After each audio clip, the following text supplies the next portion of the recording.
This is Sean Crystal. Catch the Inkpulp podcast on PharcydeTV Wednesdays at noon Pacific Time, 3 o'clock Eastern Time. Come hang. Peace.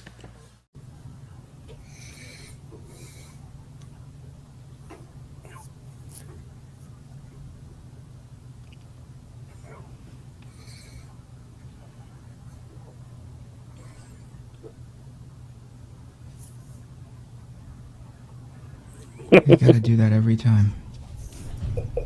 You gotta do that every freaking time. I don't even understand why. Your setup is looking super pro. Is it? I love it. Yeah, it looks like you have. It looks like you have like an actual profession going on. It's that's why they call it a stage, Eric. I see. I think I think this is a photo back there. That's like taking one of those library pictures with it's your not phone even on. Books. Yeah, it's like a screen I rolled down. Yeah, exactly. It's like a soft focus photograph that's happening on the background. How are you doing, man? Oh, I'm doing good. How are you? I'm good. It's daytime. Right, but usually when we record with you, it's about 5 o'clock your time. Is it Sun's dark? come down a little bit. But it's dramatically darker than it is right now. Well, yeah, it's like. Do you have like blackout shades? No. This summertime, we are. I'm in an area of the world that is Oregon that is like significantly more sun this time of year. It doesn't get dark until about 8:30 my time. Okay. There's a lot of sun happening out here in the Pacific Northwest, man. That's good. I can't wait to see it. Well, you're coming out here soon, right? You, me, and Maddie are going to be out. Where are we going? Emerald City Comic Con. Emerald City Comic Con. Now, you guys are tabling. I'm just there as a spectator. Yes. Because I can't be bothered. This composition, like, really pisses me off, like you wouldn't believe. See how it's like... Off center? Yeah. You don't like that? I don't like it. What changed? Probably because I lowered my camera funny. Stand by, I'm going to fix it. Right in the middle of an episode, I'm going to fix it. Stand by. Okay. Well, everyone, it's been nice having you. I know at this point you are sick of our unprofessional asses. We just lost every view. Oh, and we're here we go again. I don't blame you for wanting to leave the podcast. I blame you. There it is. Okay, here we go. That's much better. Okay. That's professional. There you go. That's intentional. Right. It's weird how it's just like cutting off the top of my head, but that's all right. I'm over it. You made fun of me for that the other week, worrying about that. No, I'm more of the left and right. I'm more of the horizontal, not the vertical. So anyway. Okay. In New York, look, listen. The reason why I care about cutting off my head is look at the natural, just like amazing proportion to my head. It's like perfect proportions. I'm pulled from a medical journal of like perfect head proportion. Is that so? I mean, I don't mean to toot my own horn, but toot toot. All right. Where were we before I had to freak out over City Comic Con? Emerald City Comic Con. We're going together. Where you guys are going as a table with Essential Sequential. Small plug for our art dealer, Jason Schachter, and the multiple clients he has under his Essential Sequential banner. If you are interested in buying some of our artwork, mine, Shawn, and Mateo's, please go there. And if you accidentally happen to see other people's, look past Dan Panosian's page, but if you happen to land on other people's original art and you are so compelled to support us as artists, that would be great. EssentialSequential.com. So Essential Sequential is going to be at Emerald City. You guys are setting up. That's a good show for you, right? Or has it been long enough that you don't have a point of reference anymore? I've always enjoyed the show. I've had some not great ones just in terms of like making money at the show, but I've also had some of my best ones there.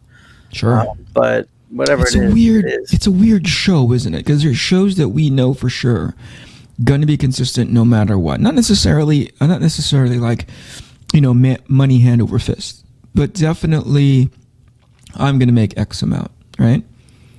Yeah. Emerald City is sort of hit and miss for me. I don't know. I find For the Reed Expo shows and the Fan Expo shows, that's the case for me. Right. It's a hit or miss. Yeah, you just don't know what you're going to get. I forget sometimes that is a Reed show, isn't it? Right, because it didn't used to be, and I think it was more consistent before it was. Yeah. Reed. Shout out to Jim DeMonaco's, who used to run Emerald City before he handed over the reins to Reed. I think he was actually under their employ for a little bit there, and then after his contract ran out, he said thank you very much and went the other way. But yes. I think the polish that show had exhibited has a lot to do with the fact that Jim is on his game almost at 110%. Absolutely, always. And he was real good to the talent too. He really was. Yeah. Super accommodating, super approachable. He's one of the guys that, when you're a guy who's running a show, especially after it crossed that ridiculous successful threshold that Emerald City has, right? Very few shows are like that anymore. But Jim was always one of the guys that was on the floor, right? I don't know how he stayed upright the entire time. Yeah. But he was always, I don't know how many miles that guy puts in just walking up and down the aisles, making sure that everybody's okay. Yeah. But he took particular time to make sure that we were taken care of and that everybody was comfortable and happy, and any of our concerns were addressed considering the limitations of any given show. But again, shout out to Jim. He's actually helping Bobby Chu organize Lightbox year in and year out. Yeah, that's what I want to do. Yeah, if you see a similar professional polish to that show, which, by the way, you need to find a way to make out to. Yes. If you see a polish to that show, it's because Jim is at the front end of helping to organize. So, yes. Respect to Jim. Okay, so we don't make consistent money ever since this switch happened. That's not necessarily due to the personnel. It's just due to what do you think? It's just like I think the con became something different just because of the brand of that's a Reed show, Emerald City. Mm-hmm. Yeah, I think it's more of a pop culture Comic-Con, right, than a traditional Comic-Con. I think Emerald City used to be more like a Heroes, where people came for the art of comic books. Right. And now, I mean, you get it's a lot more people coming, but a lot of them are coming to get their favorite actors' autograph and stuff like that, I think. Yeah, right. I think that, and by the way, I want your perspective on this. Yeah, I don't know how many San Diego Comic-Cons that you've been to, but I'd been going there since early 90s, so I'd seen the... Yeah, I started going there mid-90s. Yeah, I haven't been back there in a while, but I went every year up until about 10 years ago. Wow, 7 years ago.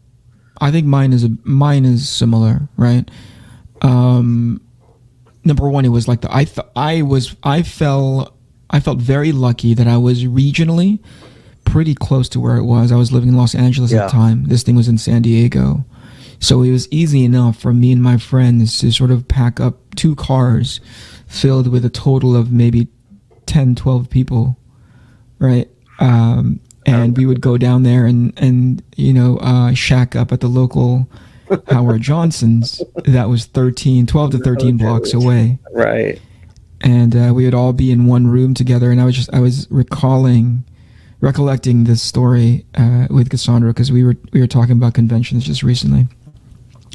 That my friends would check in, whoever it was that set up the hotel name, and then we would sort of sneak the rest of our crew into that one hotel room. I did the same exact thing. It was so, at least for us, early college kids. I never went to college, but my friends did. And early college sort of budgets. Oh man, affording an entire weekend hotel plus whatever you want to buy at the show plus food. It was pretty substantial for us. It was like you got a plan for that entire area, but it was super worth it, because sometimes we wouldn't even have the presence of mind to sort of order the tickets in advance. As a matter of fact, advance tickets for San Diego Comic-Con wasn't even a priority back in the organization, right? They would just say, hey, we're going to have it this month. And it was so open, it was so available that you could show up day of. Yep.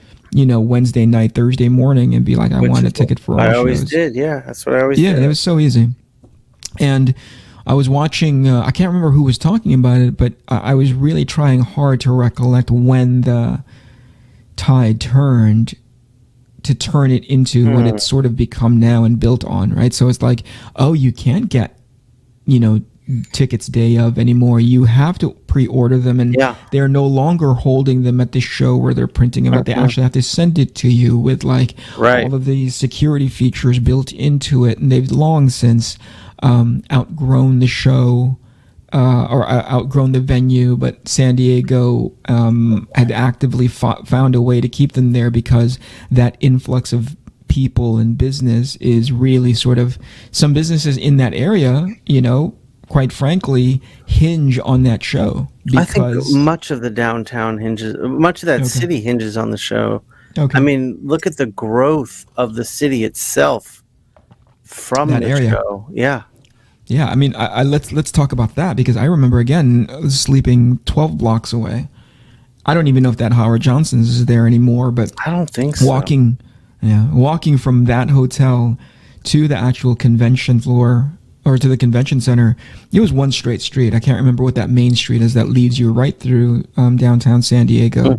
Now they have a marquee that says "Welcome to downtown San Diego," but that didn't exist back then, and it was harrowing because there was just nothing but like transients and drug users and drug dealers from our hotel to downtown. And to your point, if you take a look at that now, it's unrecognizable to where it was in the early to mid 90s. I mean, I can't even imagine now, because I haven't been there in like 7 years, how much different it probably looks. The last time that I went was, oh gosh, it had to have been 2008, a little while, and they had since outgrown the space. So there was a lot of venues that were being held off-site, not necessarily officially, and they've since spread onto whatever available space in front of the convention center. So a lot of things are popping up there, and like the point is like, as a community and as a organization, it behooves the city to keep that place, to keep that show on San Diego, because it keeps some businesses afloat. Hell yeah. Now, for sure. I don't know. Let me take a step back. Other shows, pop included, now take a look at San Diego and see the kind of business that it does, and I think it's pretty profitable. I don't know for sure. I'd imagine. I'd imagine. I'd bet good money that it is. But they're using San Diego as a point of reference, sort of like a framework, and how they build the ideal show. And I think that's the reason why you and I have seen a shift from where Emerald City was back when Jim was helping to run it to what it turned into after Reed took over, right? It's very sort of like, oh, I can see the direct connections to where you're pulling from as far as San Diego Comic-Con is concerned. Right. But I don't know if that's really ultimately helping, at least in that impactful, profound way, that San Diego is helping their extended community, their surrounding businesses, to where like Emerald City is. You know what I mean? Because Emerald City is at the Washington Convention Center. Those places are pretty, I think, year in, year out, those places, that's a tourist area anyway.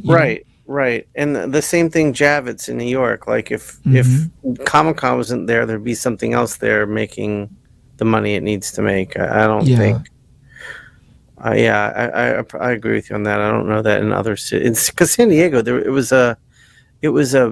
like downtown San Diego was not a destination for anything. No. I mean, I think they built it up to turn into into something, but that place was pretty much uninhabitable after the show shut down. It's like waiting outside of the San Diego Convention Center for Hall H didn't turn into a thing until much later, because you wouldn't want to be outside the convention center once the place went dark. I think it was the reason why it's hard for me to track when that switch happened. Well, did you and I have this conversation recently? I was talking to someone, and someone had the theory. They attributed it to a movie. Yeah. And I think it was Twilight. Sure. I was Sure. talking to someone about this, and their theory was Twilight changed everything for Comic-Con. As in, they brought Twilight out, and they had to get the panels in Hall H and the stars in Hall H. And that's when all the people started flocking there. That may be the case, and there's a lot of pieces that are moving in the background in order to help facilitate that, not the least of which, like, the studios that helped to fund Twilight, right? The studios that put on Twilight. Twilight is put on by Warner Brothers? Is that a Warner Brothers? Anyway, I don't know. whoever it is had deep enough pockets to say, hey, how would it be cool if we brought out our stars to your show? Which is a weird, like, if you think about the people that were going to San Diego Comic-Con, there may be a Venn diagram to the people who would go and watch Twilight as a movie, and that's the reason why I'm unsure whether or not it was Twilight. Mm-hmm. But like I'm trying to think of like the people who go to San Diego Comic-Con, the people who go and watch Twilight, and I don't know how much the crossover there was there, but maybe that's not really the point. Maybe at some point the studios that put on Twilight was just like, hey, we're going to bring the stars out to this show in San Diego, and from there it started to sort of like build, like, oh, right. This is really helpful to get our word out for whatever movie that we may have out, right? Because that's when I started. I don't know if I don't know if the Twilight was the sort of the thing that kind of pushed everything over, but I started seeing buildings be just like dressed in like they turned themselves into giant billboards for whatever the new thing was coming out. And in front of each, all around the convention, the like every open area of space was filled with some sort of ad. Almost a lot of them are interactive. Sure. Walk through this, and the Walking Dead experience and stuff like that. Sure. Yeah. I mean, there was a lot of things there, whether it be like these pop-ups or however you refer to them, that were very comic book centric. You just brought up The Walking Dead. That's a huge one. But when it comes to there was other things that I don't think fit that show until San Diego adopted I'm trying to remember when San Diego officially turned into Comic-Con International. Do you remember that switch? When it was before, it was called San Diego Comic-Con. It used to be San Diego Comic-Con, yes. Mm-hmm. And then it became like Comic-Con International or whatever it was. And I think it was around that time. Something happened at that event where I go like, I wonder why they're calling themselves this. Because that's when maybe not exactly at that particular show, but slowly they started, moving away from more comic book centric things. I mean, we're talking Dead centric, right? Right. Into like pop culture. Right. Because they started experiencing like the business boom of like, oh, we can bring out these stars that are now, in the movies, and they started favoring that more. They started favoring the Hollywood stuff more. And I don't begrudge them for it. Whatever, you got to make your money. That thing costs an arm and a leg to put on, I suspect. I heard a dollar figure that was being bounced around by Warner Brothers of what it meant for DC/Warner Brothers to be at the show, and I'm like, that's the budget of some animation productions that you just said right now. Right.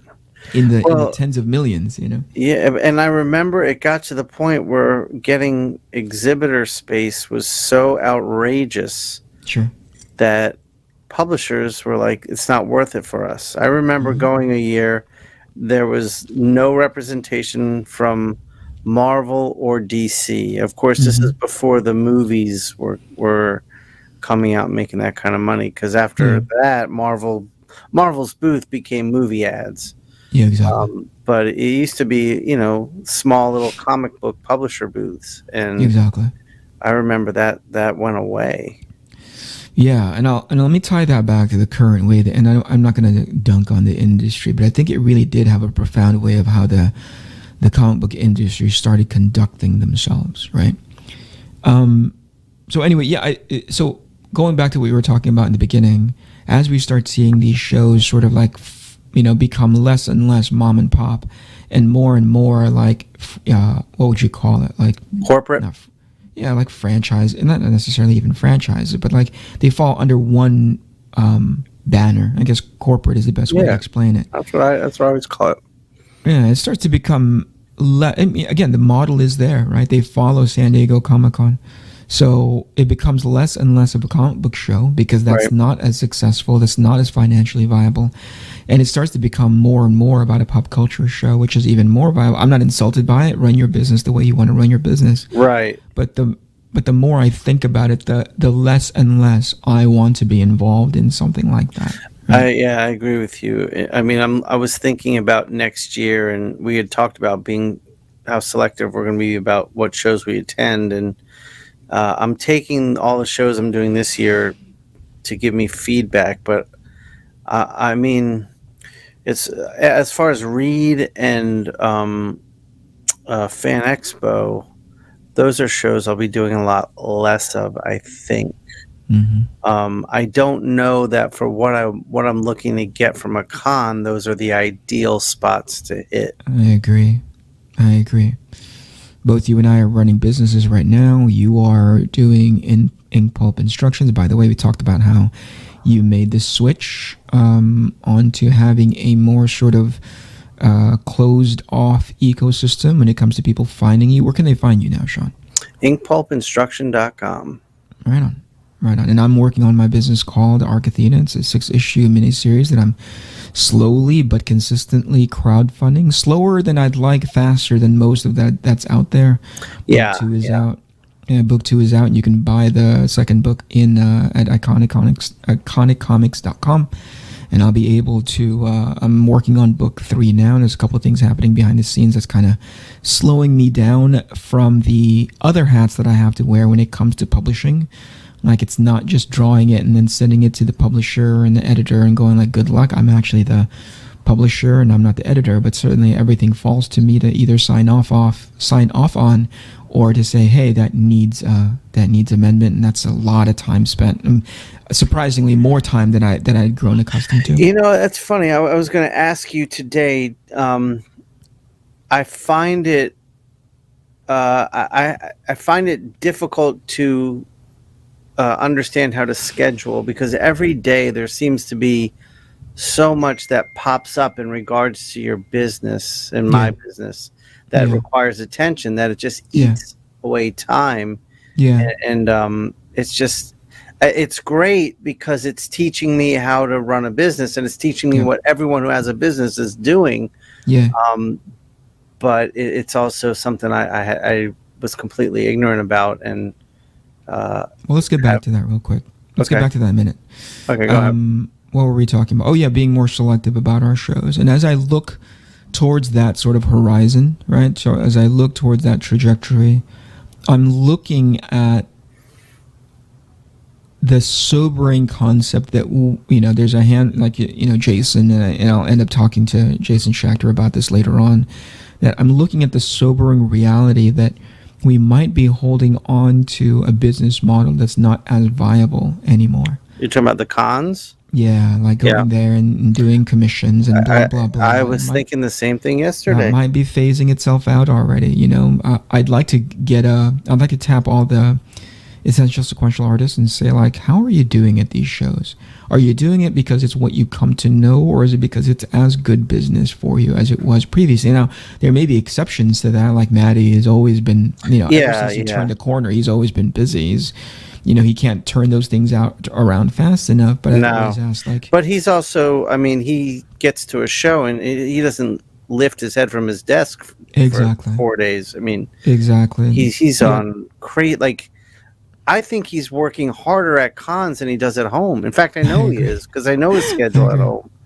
Yeah, I agree. And I'm like, is that worth it for you? Like, at the end of the day, the time and energy and finances that it took you to travel to this side of the world, living from Italy, is it all a wash? You know, or does it make more sense I for think, you to... and this is the other aspect of it that I am wrestling with, is that cons, as much as they are business, they're my social life.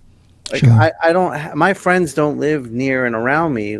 They live all over the world, like you and Matt. So I think for Matteo, it's his chance to get out of the small town of Parma and go see his buddies. So, you know, but at that point, but if you're running a business and time is something you don't have a lot of it, you got to be really selective about these shows, because if you just pick the ones best for your business, are they like Emerald City is great to see my friends. Yes. It's the main reason I will have trouble weeding that off of my schedule if I decide to.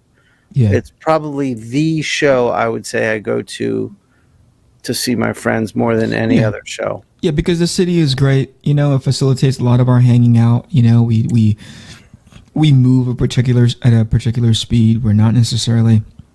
That's the reason why I can't really get. Whenever we used to all end up in New York, it was convenient for you because that used to be your old stomping grounds. You grew up in that area from way back in the day. Right. For Decal, he's on that coast, so it's a lot easier. And by way of plane ride, that's a 4 hours less, 5 hours less on Mateo's plane ride. So it made it easy.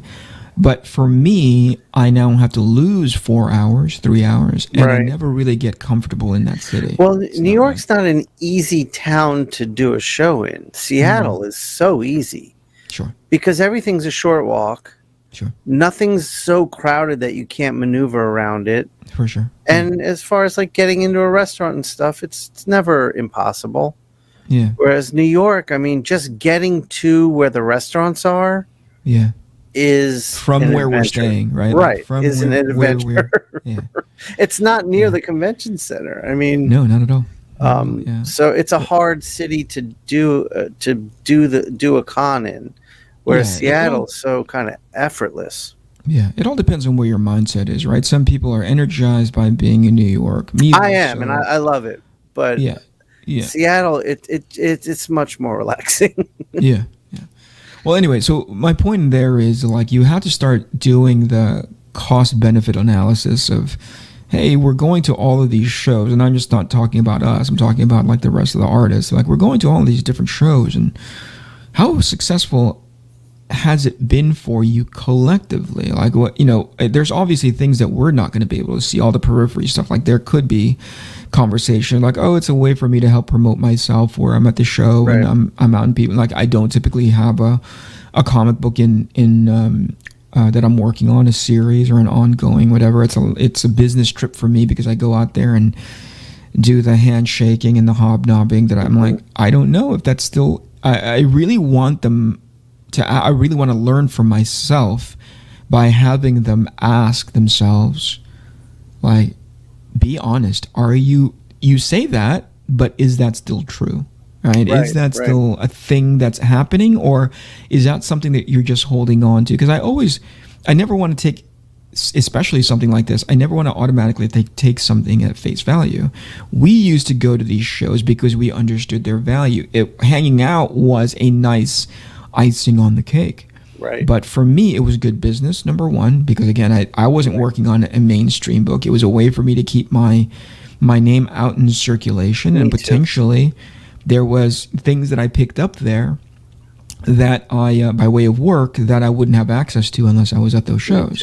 Right. But in this day and age, when that's not as much of a priority for me, right? Not to say I don't like hanging out with you guys, but if it's going to cost me an arm and a leg, hey, let me take that money instead and do it exclusively for us hanging out. What we've talked about. I think in 2023 we have to make something happen because I agree with everything you're saying, and I've been paying close attention to, because every show I'm doing, my main priority is promoting Inkpulp instruction, and every show I do, I'm remaining aware of what happens with instruction after show. Do sales get up? Do I get a lot of new people subscribing to my newsletter? Stuff like that.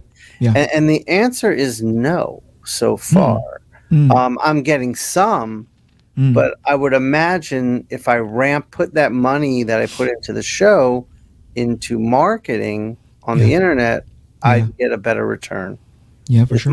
My guess. Do you ever think about, like, at the end of, and I remember this being really super helpful for Schoolism and Imaginism, which is Bobby Chu's. By the way, shout out to Bobby, who's putting on this Lightbox thing that I am encouraging you, if not compelling you, to come out to. I want to look everything. I feel like everything I'm doing is I'm trying to be Bobby. So whenever he puts on these weekend long workshops, like he does them all over the world, and to Bobby's I respect that guy so much. I remember asking him, what compels you to put on these shows at different parts of the world? He's that level of like successful now. He's that level of like notoriety. Schoolism had gotten to a level of like, oh, I know what that is. I know the instructors on there. Yeah, And we really appreciate them. And he brings them out to these different locales all over the world, right? Mm-hmm. Is that what, when you went to Portugal, was that for Bobby? No, that's THU. That's something else. That's Trojan Horses Unicorn. That's put on by Andre, who is phenomenal. Okay. We'll get into stories about that later, but of why he puts it on. But Bobby, primarily, it came from a obvious, what I feel like to be a very altruistic place. He wants to be able to share and give access to a lot of these professionals who he saw as people who helped inspire him to get better at his craft and set him on the path of success, right? But the other thing, especially after he crossed a particular successful threshold, and I love him for saying this, he's like, I put on those shows in part of the parts of the world because I know that there's an audience for it there, but also because I've never seen that part of the world before. It kind of doubles for me as an opportunity to experience a completely different culture, a completely different part of the planet, and yada yada yada. I'm like, that's pretty awesome that you're in that successful place now. You know? Yeah, it's amazing. But one of the things, and he puts it on, either nationally, so like, this story I'm about to tell, I met up with him in Denver. And he puts it on internationally, and I met up with him once in Ireland, So the Denver show, when he put on the workshop, he asks people at the end of the workshop, like he hands out these pieces of paper. It's basically a feedback card. Mm-hmm. Like, what did you find the most helpful? What did you find the most, you know what I mean? That might be worth time and effort for Inkpulp when you put these things on. That way you get immediate feedback. You're literally like at the end of the show, at the end of the workshop that you put on. Okay. An hour later, you know exactly how super helpful something was, and you're like, oh, that was the nice fluff, and I thought that was important. But if I put on my how is this going to help somebody who has aspirations to be an artist in an industry? This might be really, really super helpful for them at this point in their journey. I have blinders on because I'm not even receiving at that broadcast signal. All right. I bet I could create through my website an online survey and put a QR code on a screen, like at the end of my workshop. Make it just as easy for them as possible. You can, yeah. I mean, Bobby did it with like literal pen and piece of paper. Right. I guess my thinking, that would be great. But those people came, like that was an all schoolism thing they were part of. Yeah. To come to a Comic-Con and then get into my panel, they're not at the con for my panel necessarily. I just don't want to ask too much that to the point where I might not get feedback. Listen, just a suggestion, dude. I mean, I'm not sure that everybody at the schoolism workshops give back the pieces of paper, but those that do come back, really super impactful for them. Anyway. Okay. Well, it's definitely worth it. Yeah. So we were talking about the conventions, how it's turned into whatever the heck it is now. But I was also, and I went down this weird rabbit hole of thinking about this, right? Like, I think you made a point earlier where you're like, hey, those things really were very Marvel comics centric, very DC comics centric, right? But then suddenly the movies came out, right? And then it started to become about almost like an advertisement for the next thing that's coming to a movie, and they just happen to have a comic book component attached to it. It wasn't the primary thing that we're right. And dude, it also, a lot of it had nothing to do with a comic book. Yeah, There's plenty of stuff at San Diego Comic-Con that had nothing to do with comic books. And that's not exclusive to Comic-Con anymore, Right. I think once the different avenues, like Reed, like whomever, and by the way, this isn't on Reed, right? This is on the people who go into those spaces, right? The publishers themselves, Marvel and DC, and then ultimately Warner Brothers and Disney. When they invest in putting on a convention booth, when they build one of those things, I think what they're looking at it is like, we can look at it as a comic book centric thing, but the expense that this thing is costing, right? we need to see this and we need to look at this from a completely different way. We were talking in the past about just like reframing the situation, you know, not necessarily making it about the success of like how many people sign up, but more like just like an awareness tour, right? For both your book, or for both your instruction school and my book. I think it's something similar. Yeah. All right. You like, if you just look at the convention, the amount of money that you put in there, the amount of people that you put up, the amount of like books that you sell, you'll end up in the red 3 or 6 times over, I would think, because people aren't necessarily there to immediately buy something from your booth. Right. When it comes to your comics, especially at, you know, $3. Well, at one point, like $3, $4 a pop. You know how many units you'd have to move in order to make that thing, you know, to consider that square or go into the black, you know? Right. But if you reshift the framework of why you're there, instead of like, hey, we need to break even, to, hey, we need to make it about awareness, about our most recent thing. It's a marketing expense. Yeah. Suddenly you go like, it's not so bad because we've spent so much more on marketing and not gotten a much, you know, we hadn't gotten as much of a return, or we're going to get the similar return as far as our expectancy. We spend $100. If we get $20 of it back, totally cool by us. You know, we work at an $80 loss, at an 80% loss or whatever. Right. And I think that's when things started to change by way of just how the personnel and the culture within those publishing houses started to change as well. This doesn't take into account the individuals themselves and who they are, but just the culture. You know, obviously who they are and how they conduct themselves feeds into that. But the culture of like, you're not really as important as the movies. Right. Right. You know what I mean? Like, you are just the added expense that we put on our docket, that we put on our expense, in our expense sheet, right, to the movies. We're actually focusing more on the movies itself. We say things like the history and the legacy of Marvel Comics is important to us, which sounds awesome, which sounds like that's so cool that it's important to you. But in and of itself, the business of publishing is not important to you. Right. As a matter of fact, it's as an expense, it's dismissible, right? Because, you know, Marvel as a brand, as an effort, DC as a brand and as an effort, will not rise and fall based on their publishing endeavors, right? It hinges seemingly more these days based on how they're represented on screen, how they're represented on Disney Plus. You know what I mean? Well, I mean, Marvel, the whole way they built their company is there's Marvel West and Marvel Publishing, and they're two different businesses. Marvel Publishing is hurting. Marvel West is thriving.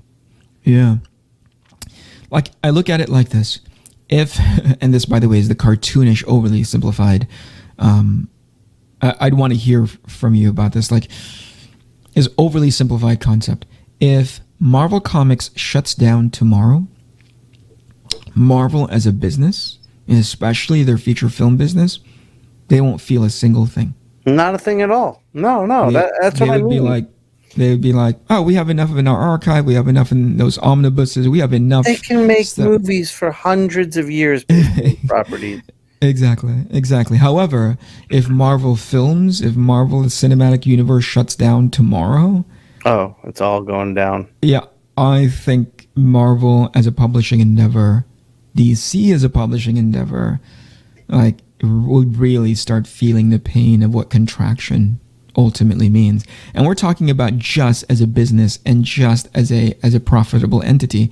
People always conflate the concept of like DC to be like, well, they'll have their animation arm and blah blah. I'm like, no, just as a business of publishing comic books. Right. Where would they be if they didn't have all of these other things helping to stand them up foundationally? Right.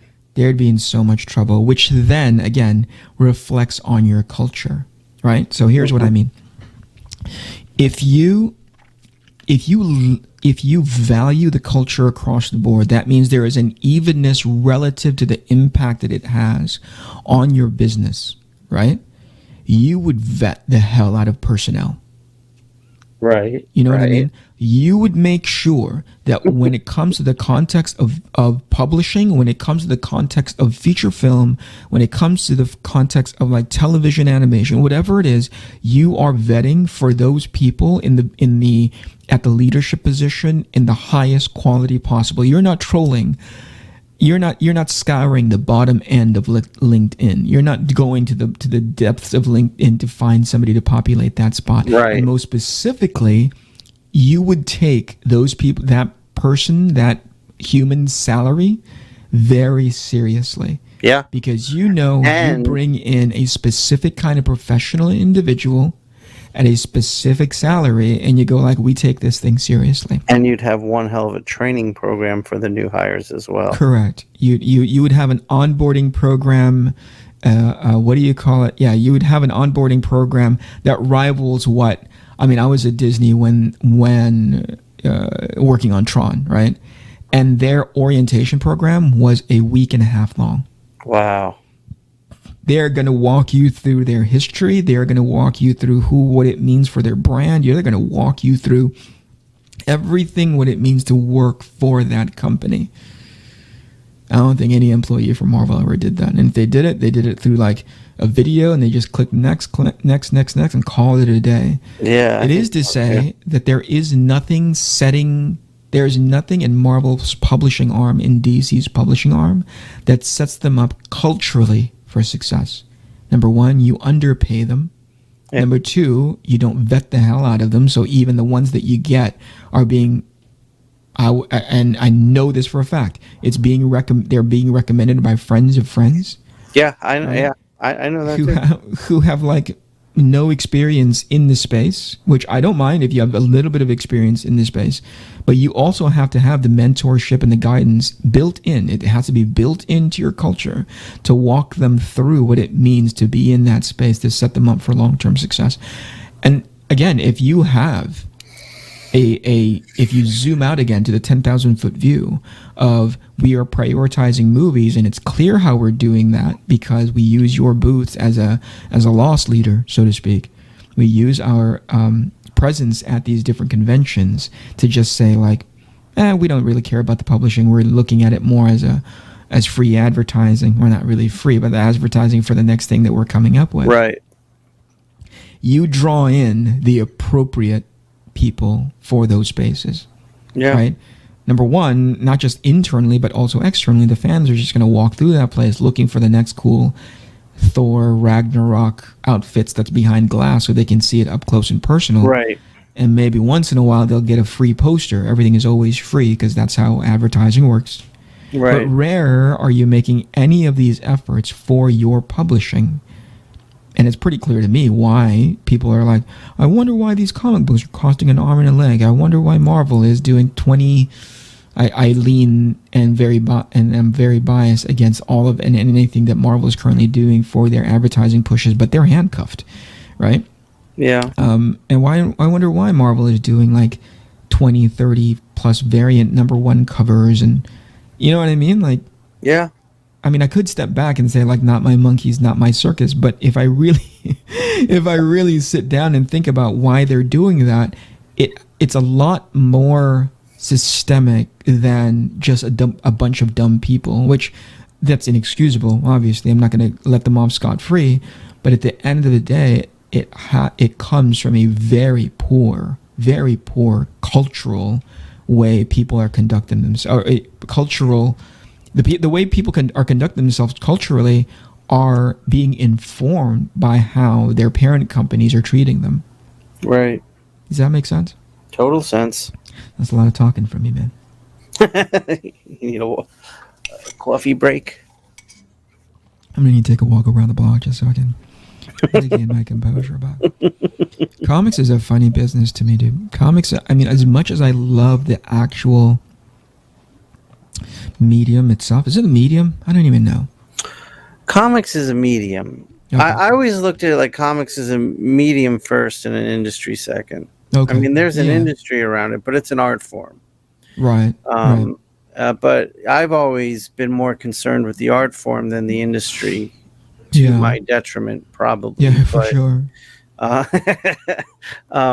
It's something I've put a lot of thought to more and more recently, because I've given up on the industry. I'm hardly a part of the industry, because I'm now building my own cottage industry, as you are. Sure.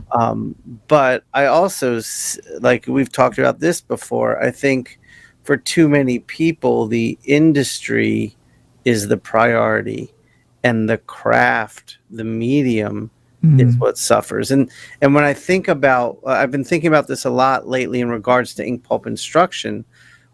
I remember when I first started it, like one of the things I really wanted to do with it was to have this timeless archive of these great creators and their tricks and their not tricks, but all their individual techniques that are unique to them. And you know, I think about like like 2 generations before you and I, like, wow, I would love to have a video of Wallywood inking and explaining how and what he's doing, and Jack Davis and people like that. So I think we're at a time right now, or I feel like we're at a time where the craft, not all of it, but a lot of it, is really poor.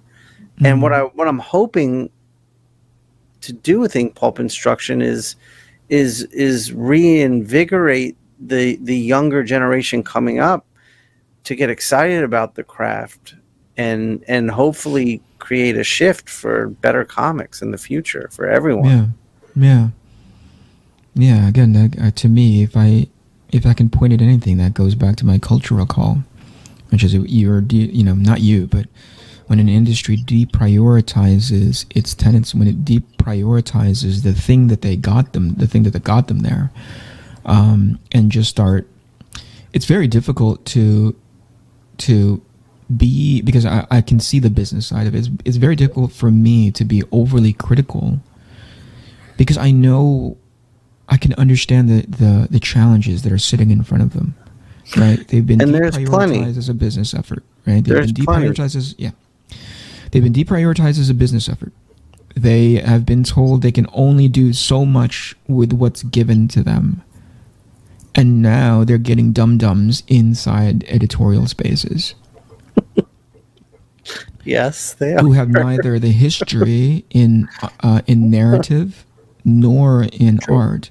True. And they're being told, hey, make this work. And they don't have enough resources by way of mentorship or toolkits that helps them level up in that space. They're literally, as best as the definition will allow, just making sure they are glorified schedule keepers.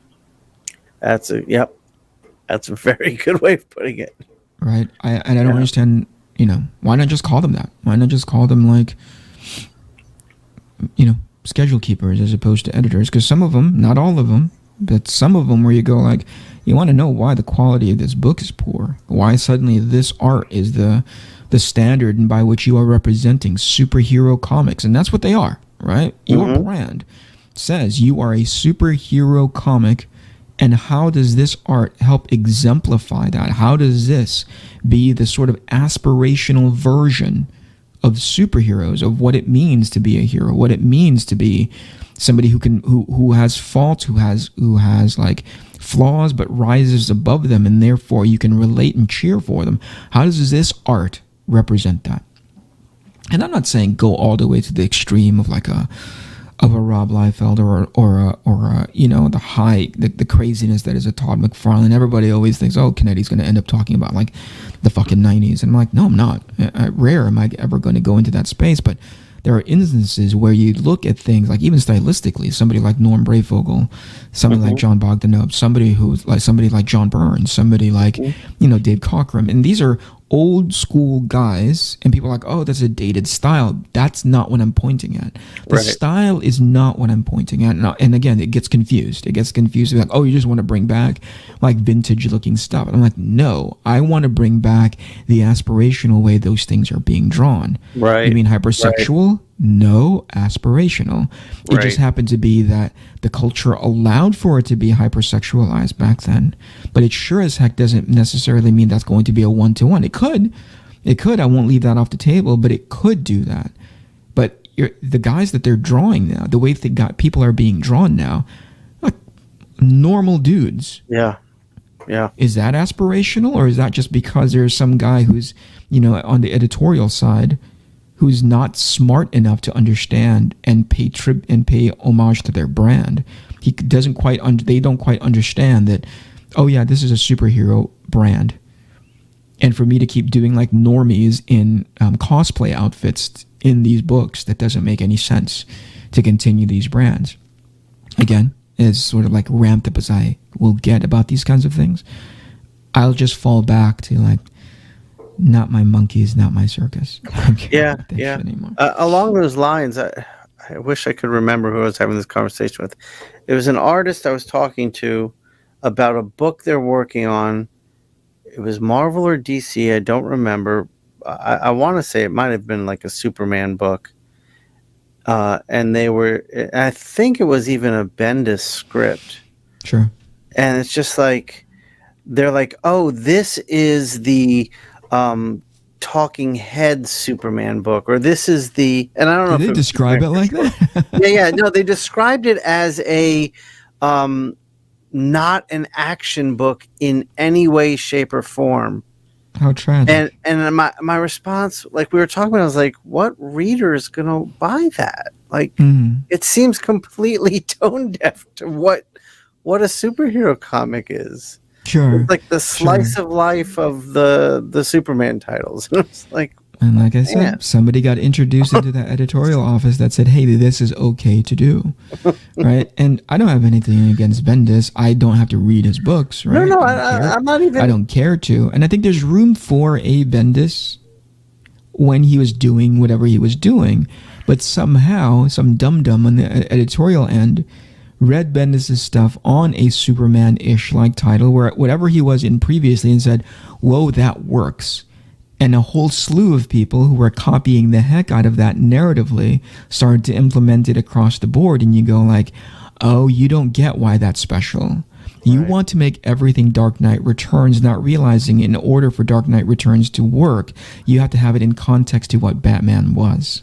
Right? Or Batman is. And it's not all deconstruction all the time. It's like really cool detective / action stories. Yes. You need a smart, forward-thinking, clearly aware of the brand individual, human being that goes like, the reason why Bendis works, why Bendis' writing works, is because in context and in contrast to everything that we're publishing out there, it has its own quote-unquote voice. But to make everything like Bendis doesn't make any sense. And that's number one, or actually that's number two. Most importantly, that's not who we are as a brand. So Bendis is a nice offshoot, but if we were to make, can you imagine? I'm trying to okay, so Marvel, the Cinematic Universe, and by the way, they're falling into this trap right now. The Marvel Cinematic Universe did its Iron Man all the way to Thor Ragnarok, right? Some were successful, some were less successful. But the moment Thor Ragnarok hit, they were like, oh shit. Now, actually, no, even before, Thor Ragnarok / Guardians of the Galaxy. But the moment Thor Ragnarok hit, by the way, I'm not blaming the director or the writing style. It just happened to fall on the sort of ears that goes, we need more of that always and on everything. Yeah. Right? And then you go like, oh, fuck, then we're going to get more Thor Ragnaroks. Right? What works when you have a deliberate mastermind, and in this case, masterminds behind the scenes who know how to make this work, is when you have the Russo brothers who understand, yes, you need a tiny bit of humor, you need a bit of Thor Ragnarok in your scripts because this is so heavy. You had the brilliant mind of Taika Waititi behind that. That's different, right? Like, yes, Right. of course, you have that mastermind behind it, you know? Right. And once you start incorporating that into everything, it dilutes it. Unsurprisingly, Yeah. it dilutes it, right? Because you sure. don't have the crafted and I think a smart enough hand who knows how to use that tool very well, you know? Right. So going back to comics, you see the Bendis and you're like, oh, that's entertaining. Not my kind of entertaining, but I get it. I understand where there's room for it. When you let everybody do it and they're not as good as he is, now you get the comics that you're getting that's being published now. And there's nobody at the helm going like, don't do that for everything, you know? Right. Don't put that on Right. like... Right. You know, on an X book and on everything. We understand what X-Men is. We understand what this thing is for, what it's about, what its history is. First of all, we don't do that. Second of all, you're not good enough to do that. Right? The reason we would... I remember Mark Chiarello in one, and this is more art-centric than narrative focused. But I remember him in one of the talent searches. I keep referring to this story back and how I broke in. But I remember Mark standing at the front end of the stage. This was when they were still able to do art talent searches at San Diego Comic-Con. Room for like 400 hopeful people with artist portfolios all under their arms, right? I was there. And I remember Mark Chiarello saying, okay, so before we get started, there's like a lot of people, and I don't know if these are his words, but whenever I reflect this back to Mark, he has a good, he has a good smile and he cracks up about it. I remember him saying, okay, there's a lot of people here, so before we get started, if your portfolio looks like Jim Lee, we can't use you. I remember the same speech. We won't, it's very difficult for us to hire you because I know Jim Lee. And if we want something from Jim Lee, we're going to go ask Jim Lee to draw this thing. Yep. Right? And I remember how profound that concept was because in context, that's that's the style that people were hiring for. Yeah. Jim was so successful. So as a company, if we want our stuff to be successful, if you want to be viable as a comic book artist, you're going to follow that. Look, fuck, man. Jim started an entire publishing endeavor on guys who kind of drew like him, right? Yep. But Mark said because he's Mark Chiarello and he's that guy, he was like, listen, we know why Jim Lee works and it's because he's Jim Lee. As a company, DC Comics won't do that, at least not while I'm at the helm. Yeah. We want to find new voices, new sort of like things that will engage people. We want to be part of a culture that helps introduce exciting art. Yep. And imagine that, well, Mark's not there anymore, but imagine that being applied narratively as well. Hey, if you write like Bendis, if you write in this sort of like wall of text way, we already have that. We don't need that. We would prefer to find somebody new. And it's not to say, hey, don't write like Bendis, but if that's all you have in your back pocket, we can't hire you because we know what we are about. We know the tenets that are in place that allows us to exist as the place that people want to come to in order to be able to draw our comics, you know? We have a very, very high value system. What good looks like for us is up here. And in Mark's case, he was part of establishing what good looks like, if not the guy that establishes what good looks like. Yeah. Right. It's funny. You just reminded me through that story. I remember you had to go listen to Mark's talk. And if in order to get your portfolio reviewed, you had to go to the talk, get the ticket that you would use in line the next day. Yes. And they would give you your time slots there. They'd be like, bring your ticket between 2 and 3 tomorrow. That's right. And I remember Mark's reputation for being like really hard, really hardcore, really nasty. And then I sat down with Mark and he liked what I was doing and he was nothing but kind to me. And for my entire career, I worked with him a bunch of times, but even when I wasn't getting work, he would always take the time to chat with me, and he was the opposite of what this reputation was. Yeah, I And you think just it's just reminded me of that reputation because I forgot about it. yeah, I think it's a lot to do with each person receiving pieces of feedback from Mark. And if you're like soft in the head, if you're soft in the heart, you're going to think that Mark is like, super crass and unforgiving and really harsh. And similar to you, you've never gotten. I've stood behind Mark when he's giving portfolio reviews. Mm-hmm. And I don't know if it was a version that had softened because he was getting feedback that he was too harsh, but I was standing behind Mark in those days when he had that reputation, not years later when he kind of got softer and said, hey, maybe I shouldn't be as harsh, because it's really like part of it, I think just within the context of that time period and that sort of like culture and society, you're going to get bombed on, right? And it made you tougher. And anybody who said like, oh, that's not conducive to like making better artists and blah, blah, blah, go fuck yourselves. Like, I agree. But it was also never personal. He was was very critical. And because he knew what he was doing, and he knew what he was saying. And here's the point that I wanted to make was that more often than not, when Mark disagreed with whatever call that you made, except this one time when you said it to me, right? Like the calls that you made, like he saw something different or he didn't quite understand. Mark asked more questions than anything.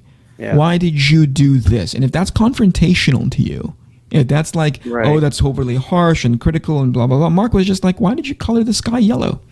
What was the motivation between you? Like, these aren't his words, but he was like, I'm wondering why you colored the sky yellow. And then he would tell you from from the way we do things over here, it's more like this, and this, right? The one time that he called something out on the pages that I showed him, he pointed at the nose that was way too close to the panel border. As a matter of fact, I think it touched the panel border. And Mark's like, you messed that up. Like, don't do that. That's an awful tangent. And I think maybe it was just more like a combination of trying to help me out and his pet peeve of like tangents. Right. He's like, don't do that. That was like as curt and as sort of like cut off as he was, but for the most part, I've more than I would say easily a dozen plus times I've stood behind Mark when he gives portfolio reviews to people who are brave enough to go up and ask him in the middle of the con floor. He's very direct with them. Hey, I can't do too much of an in-depth thing, but whatever it is that you have, I'll take a look. Right? I don't understand where he gets that like, oh, he's really, he bombs on you and he's super crass. But also part of me is like, stop being so soft. I think if there's a way to callous this industry, it could use it right now. Yeah, for sure. I mean, I don't know if too many other people who I don't know if in a ton of these events, and this goes back to the theme of our overall topic of how these shows have transformed into what they've come today. Again, I don't begrudge them. Business is business. It's your business. Sure, you do whatever we want. But I think one of the key opportunities that people are missing out on now are just these great one-on-one personal relationships that you potentially could build with editors and art directors and so on of these companies, because you can, I've seen it where some guy shows up one year, he's not good enough. 2 years later, they just keep coming back and getting better. And because of the feedback that their art directors, the editors were giving them, you should try this, or here's an opportunity for growth for you here. You miss out on that sort of opportunity, right? Agreed. Not just that, but obviously like establishing genuine connections of whether or not this artist has growth. They have what it takes to keep coming back and getting, proverbially punched in the face, and you miss out on that because these shows are not facilitating that anymore. And I don't know if there's a version of that out there anymore. It's almost like, people are finding other ways to get into the editorial spaces to be able to talk to them. But to be fair but completely biased, it's not as if when they do make contact with these editors, they're qualified to make the kinds of calls that a Mark Chiarello could anyway. Yeah, I mean, that's a big point. And I was going to say, when this whole conversation, I'm thinking about the industry and the medium and when it all kind of turned. But when the industry got rid of Mark Chiarello, the medium took a hit. Yeah. You don't have that mind looking over work and helping massage it, and that's bad. Yeah. You weed it out of the, again, we're talking about like these cultural nuances that at the very least, from the outside looking in, it's like if I'm in a space, the point of, like, if I'm on the outside and looking at like, okay, what does this industry look like? Holy crap, there's a really, really good editor with multiple notches on their belt that help stand up an industry. Whoa, they're responsible for X, Y, and Z successful title that's being sort of celebrated years after the fact. Their hit to miss ratio is so high in as far as like hits are concerned. They are responsible. They're at the front end of those projects. And what are you telling me there's an art director in that space that helps me understand they hold not just narrative, but art, right? That's comic book centric, that's sequential art telling centric. They have somebody in those spaces that help also establish that bar of what good looks like. That perception goes a long way. For sure. Right? That, like, whoa, they take themselves seriously as a business. Right? Yeah. Not just on the money end, not just on the financial end, but obviously on the craft end, because they know that goes hand in hand to their overall definition of success, right? For sure. But when you take the art director out and you hire dum-dums, how can you possibly expect the outside world looking in to take you seriously? All right, I think that's a good way to end that episode. All right, man. We are going to sign off on this one, and I'm going to do the thing where I do your outro. Okay. How about that? I do this. I don't think you should.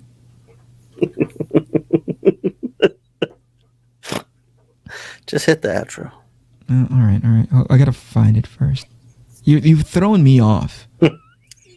That's my joy. That's my goal. So much. All right, here we go. I dislike it so much.